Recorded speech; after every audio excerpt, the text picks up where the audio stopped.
माझे नाव पर्णिका पारिजात कुलकर्णी, इयत्ता दुसरी, अध्यक्ष माशे, पूज्य गुरुजन वर्ग आणि इथे असलेल्या माझ्या मित्र मैत्रिणींनो, आज मी तुम्हाला लोकमान्य टिळक यांच्याविषयी 4 शब्द सांगणार आहे. ते तुम्ही शांत चित्ताने ऐकून घ्यावे ही नम्र विनंती. स्वराज्य हा माझा जन्मसिद्ध हक्क आहे आणि तो मी मिळवणारच, अशी सिंहगर्जना करणारे बाळ गंगाधर टिळक. त्यांचा जन्म 23 जुलै 1856 रोजी रत्नागिरी जिल्ह्यातील चिखलिया गावी झाला. त्यांचे खरे नाव केशव असे होते. त्यांच्या आईचे नाव पार्वतीबाई आणि वडिलांचे नाव गंगाधर पंत असे होते. ते लहानपणापासूनच खूप हुशार होते.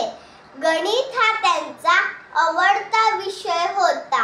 एके दिवशीची गोष्ट, वर्गामध्ये शेंगांची टरफले पडली होती. गुरुजींनी ती टिळकांना उचलायला सांगितली.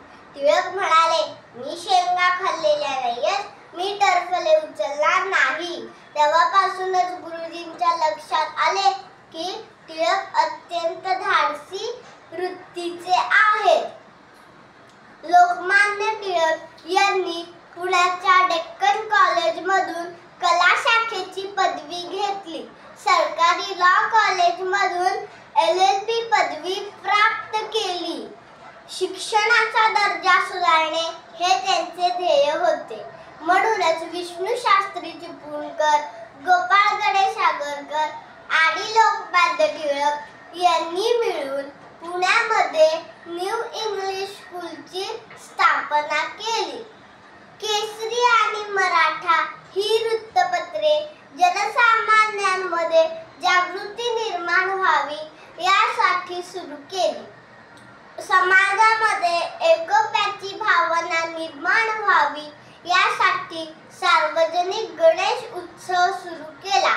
अन्यायाविरुद्ध बंड पुकारत असताना त्यांना अनेकदा कारावास भोगावा लागला. मंडालेच्या तुरुंगात त्यांनी गीता रहस्य हा ग्रंथ लिहिला. अशा थोर क्रांतीवीरांना माझे कोटी कोटी प्रणाम. जाता जाता हेच म्हणू इच्छिते, टिळक नव्हे हा तिलक खरोखर मातृभूमीच्या भाळी. जपण्या मायभूमी हा पंचप्राण ओवाळी. करू सुराज्य ठेवूनी त्या त्यागाची जाण. करू सुराज्य ठेवूनी त्या त्यागाची जाण.